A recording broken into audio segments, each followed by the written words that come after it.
My biggest sponsorship that I've done just for a video was like, hello everyone, what's up? Welcome back to my channel, or welcome if you're new. My name is Latasha. I'm a freelance social media manager and marketing consultant. I live in Detroit and I post videos every single week about my life as an entrepreneur and stuff like that. So today I'm answering some questions that I never answer. This is a very juicy video. I have done social media manager Q&As in the past, but these ones are the ones that I always I get as the Q&A questions and I skip over for one reason or another. I realized these are ones that are important and that I should probably talk about. So without further ado, got them written down here and we're just gonna hop into it. Number one, how many clients do you work with at a time? So this varies, and this is why I don't typically answer this question. Right now, I'm working with, let's see, 1, 2, 3, 4, 5, 6. I'm working with 6 clients right now. But the thing to keep in mind is it depends for me because some clients are just short term, like they just need help for a month or two, or even less than that. Some clients are long term. I would say I have like half of those are long term, there's no foreseeable end for our relationship. The others are kind of just like I've been brought on for a special project or something like that. So it really depends on the length of the relationship and obviously just what the scope of the work is. Because if it's some of those clients are really, really small, like very, very small. Oh wait, no, I have more than 6 when I'm including other things. Anyway, see what I mean? It depends. I definitely scope out my time and make sure that I'm able to give 100% to each of those clients because that's important. I would say on average it's between 5 and 10, but that can just vary a lot by a lot of factors. I think that when you start to realize you're overwhelmed and you don't have time to manage all your clients, that's a good indicator that you are ready to raise your rates. Because chances are if there's demand for you at your current price, your current rate, there's gonna be demand for you at a higher rate. It's just gonna be a little bit less and it'll be a little bit more manageable for you. So that's kind of how I gauge things. If I start to feel overwhelmed, it's either time for me to hire, time for me to raise my rates, or a little bit of both. Number 2, how much do you get paid for sponsorships? Actually, I get the question, how much do you get paid for YouTube in general a lot too. So YouTube itself, the ads, I've talked about this before, I think, but low. Under $500 low. It's interesting though, because I have seen a lot more YouTubers opening up about this, and I'm seeing some of them who have a lot more subscribers than me say that they get paid like $100 from Google AdSense. And that's shocking to me because I definitely get more, knock on wood, than $100 every month from Google AdSense. So I honestly have no idea how that works. And I'm not bragging or saying I'm better or anything like that. It probably has to do with our content types, like maybe business content has a higher CPM or something like that, which means cost per million views. So my point of saying that is that you cannot know how much somebody makes on YouTube by how many subscribers they have or how many views they get, because I see channels all the time who say they get paid $100 from Google and they get thousands of views on every videos and have 10 times the subscribers as me. So it's kind of confusing in that way. I just want to say that, but definitely under $500. This is what I get every single month from ads and sponsorships. I am not a big deal. Now this is where those numbers are flip-flopped typically. So typically if you have more subscribers, more views, you're gonna be able to command more money in sponsorships. Those people who I said some of them are getting $100 or whatever are definitely making way more than me in sponsorships if they're playing their cards right, hopefully. I cannot command that much for sponsorships. Generally speaking, around $500 is where I start at. If there's a project, so if I'm doing multiple videos, or if it's like a video in an Instagram post or a video in a podcast ad, I haven't done podcast ads, but you know what I mean, then I would do more. I think my biggest sponsorship that I've done just for a video was like $1,200, but that's definitely not the norm. I would say the norm is around 500. Sometimes less, sometimes more. How did you get social media management experience without internships, corporate experience, that kind of thing? So I did have an internship, but how I got that internship was really through freelancing, and how I got that freelancing experience was really through my own blog. I really just did what I wanted to do for free until somebody paid me for it, essentially. I know that not everybody has the time to wait to do that. I was young at the time, I was still in college, and So I kind of had some flexibility there. I was paying for my life. I've always paid my own bills since I was, 18, but life is a little bit less demanding when you're 18 and you have like 8 roommates and are paying $200 for rent. So I understand that.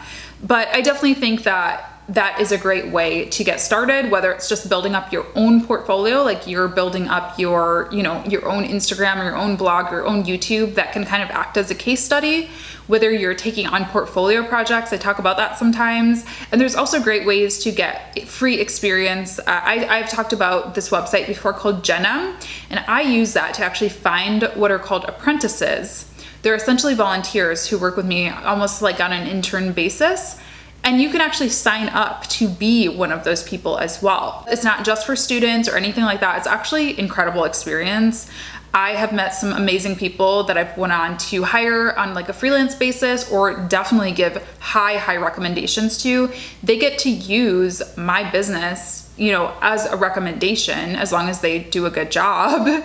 And so it's a really great way to get your foot in the door. So I actually have a link for you guys. This is not a sponsored video by any means, but it'll be the first link in the description box. If any of you are looking, you're just struggling to find social media or digital marketing experience, you can actually sign up through the link in my description box and get started on Genem and get started taking projects on an apprentice kind of basis. I'm actually looking for a new apprentice too, because mine is kind of on her way out. She got a full-time job, which is awesome, and I'm really proud of her. So unfortunately, it sucks for me because she was great. So I'm looking for somebody new too. So if you'd like to have the opportunity to actually work with me directly, again, sign up through that link in the description box. And then right underneath that, I'm gonna put some directions, because there's a way for you to find me directly on that platform. It's kind of confusing, but that's a great way. If you don't want to go through a platform like that, that's fine too. Just finding like a friend or family member who will let you manage their social profiles on a discounted rate, or a volunteer type basis, just to get some portfolio work, I think is important. I actually did a whole podcast episode about portfolio projects too, so I'll link that down below as well. Number 4, how long did it take you to become fully booked after going full time? Great question. So I've made no secret that I've kind of done side hustle, I've done full-time freelance, I've done full-time corporate, I've always had a side hustle though. So I just want to put that out there as kind of a preface, because I was always building my business even when I was working my full-time job. So I don't want to say, oh, it only took me this long, and have people think that the same result is going to happen for them if they just start their business straight out of college. Now it might, I'm not saying that it, won't, but I was building my business on the side for years. And it took me about 2 months to replace my full-time income with freelance income, give or take a little bit, because I'm not really factoring in like taxes and all of that stuff. So just numbers basis alone, it took me about 2 months. But again, I want you to keep in mind that I was building my business for like years. I mean, for at least 4 years, very steadily building my business through referrals and building case studies and just getting the experience of running a business, learning all the ins and outs, building my YouTube channel, stuff like that. So it's definitely possible, but I do think it's very important to side hustle if you can. And again, I know that not everybody can for whatever reason, but if you can start up a side hustle before going full time, I think that helps make the transition so much easier and smoother. And yeah, I that's kind of what it is. Fully booked for me I don't really know what that looks like, because I know what it looks like to replace my full-time job income, but fully booked, like I can always flex up and down. Like I mentioned, I can hire more freelancers to work with. I can delegate things to my assistant or to my apprentice, things like that. So I don't really know what fully booked for me looks like at this point in time. I have income goals, but I don't necessarily have like number of client goals, going back to the first question. Okay, number 5, why did you quit your 9 to 5? Okay, so now we're getting into all these questions. So there really is no tea, no shade. I mean, I quit my 9 to 5 job. Actually, like I said, I'd always been building my business, and I think I knew at some point I would go full time with my business. I just didn't know if that was gonna be in a month, in a year, in 10 years, like I just didn't really know. But I actually went through something pretty traumatic in my personal life, and work was getting really stressful too. There were a lot of changes going on at my job, and that change is just really stressful, especially when you go through something traumatic. When you go through something traumatic in your personal life, you kind of want things to be very like stable in other areas of your life. And I just didn't feel like I was really getting that at my job anymore. So that made things hard. And I was really struggling actually with my mental health. I was really struggling with anxiety and depression, and it was just really hard. So that kind of just prompted me to say, you know what, I have all this stress at work and in my personal life. I need to kind of eliminate one or decrease one. And I really don't have to be struggling like this. I had been building this business for so long, and that's what I was working so hard for without really knowing it. I deserved that. I earned that. And I felt like it was just time for me to just take a little breather. Of course, I didn't take a breather. I ended up going super hard with my business and doing all these, YouTube videos and podcasts and opening up coaching programs and doing all kinds of things. And it ended up in turn just really growing my business a lot, but it did give me a peace of mind, I guess. So that's really why. Nothing bad happened. I love the people that I worked with in both of my full-time corporate social media jobs or marketing jobs. I felt like I had got great experience. It was nothing against anyone. It was just like really bad timing, to be honest. And I think it was just my time to go, That sounded depressing. I don't mean die, like my time to go, like to a different opportunity. Okay, weird. Number 6, would you ever go back to corporate? So that's a good question. Right now, I don't see myself going to a full-time in-house role, but I will never say never. And I think that working a full-time job, I say this all the time, guys, working a full-time job can be so valuable. And I'm so glad that I did that. And I worked for multiple Fortune 500 companies. I got experience with budgets that I would never be able to, not never, but like I work with startups and a lot of small and medium businesses. I don't get that kind of experience doing what I do now. So learning from people who have been in the industry for a long time or been doing this for a long time. But yes, anyway, my point is it's very valuable and I would never say never. I think I'm very type A and I really love being very active and hands-on in all aspects of my business. So I can't ever see myself going back to like a in-house, just strictly social media manager job. I would want to be like a director of digital marketing or, in a higher level role where I kind of have oversight or at least my hands in a little bit of everything, because that's just what I really like. I like being a little bit more involved in all aspects of a business, and I'm very type A. And I've always been in leadership roles for the most part until I got my first in-house social media job, which was a shock to me because I had always been in a leadership role in retail and in really every job that I've ever done. So my point is, if I can wrap this up, yes, I would be open to it. It just had to be the right position for sure. Freelancing can be really stressful. Owning your own business can be really stressful. Like you don't turn off. It's just a different type of experience.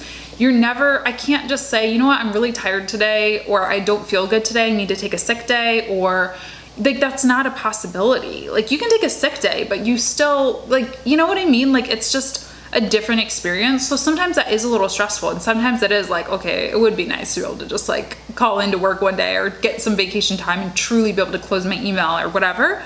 But at the same time, that's why I love this so much, because I just truly feel I feel like my contribution to my business really matters. And I think when you work in a giant company, sometimes it can be hard to see that as much. So definitely yes, just with the right role and opportunity. Number 7. Oh, is this the last question? I kind of breezed through these. Okay. I thought this was gonna be super rambly, but number 7, how much was your first freelance contract worth? So I've said this before, $20 a blog post that was my first freelance gig. And then my first freelance contract, not just a per blog type transactional relationship, I made the mistake that I tell you guys always not to do, and I charged hourly. And I also made another mistake, and I just charged like apples to apples. I made a video about this couple weeks ago about hourly rates. I did exactly what I said not to do, and I charged $20 an hour. So in reality, like when I factor in taxes, take out 30 to 40% for that, I was getting like minimum wage essentially.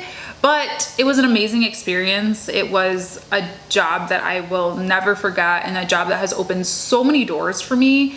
And it ended up being like, I ended up working a lot. So I ended up making actually a lot of money for it and getting a ton of great experience. And in addition to that, I'm not recommending that you charge $20 an hour, but I'm just putting some respect on its name. I also was side hustling. So this was not my first freelance. Like I was trying to pay the bills with it. It was really just extra income. So that's the tea on that. Obviously I learned from that experience. I was like, wait, this is not like adding up after I did my first round of freelance taxes, or like this doesn't make sense, but you live and you learn. So yeah, that was that. And then after that, I think I raised my hourly rate. I think I doubled it, my hourly rate, to like $40 or something like that. So yeah, that is a bunch of the questions that I never answer. I just want to say I don't avoid these because I don't want to be open with you guys. I avoid them for certain reasons. Like, I don't like the comparison game. I don't want you to say, oh, she charged $20 per hour and that was too low, and I'm charging $20 per hour, so I must be failing at this. Like, no, I don't know your life situation, and I don't, you know,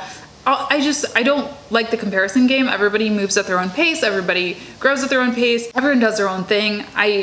Yeah, that's really why I don't answer a lot of these questions, but I do think it is important that we talk about it too. So anyway, hope you enjoyed this video. I was a little rambly, sorry, but leave me a thumbs up if you did enjoy it. Comment down below, let me know like what was surprising. Was any of this surprising to you? Was it not surprising? Let me know. And if you don't have anything to say about the video, just leave me your favorite emoji. It would mean the world to me if you did that. And of course, subscribe. I post videos every single week about social media and freelancing and entrepreneurship, so don't miss out. Just subscribe down below. And then lastly, if this video was valuable to you and if my content in general is valuable to you, you can also join me over on Patreon for as little as $2 a month. It helps support the channel. And there are also some incredible rewards, including one-on-one time with me, templates for building proposals and stuff like that. So definitely go check it out. Link down below, and I'll see you guys in my next video. Bye. Gosh, is this cute? Ooh, thumbnail. And to the east side, yeah. Sippy, sippy. You to be, okay, no, I already answered that one. Move me.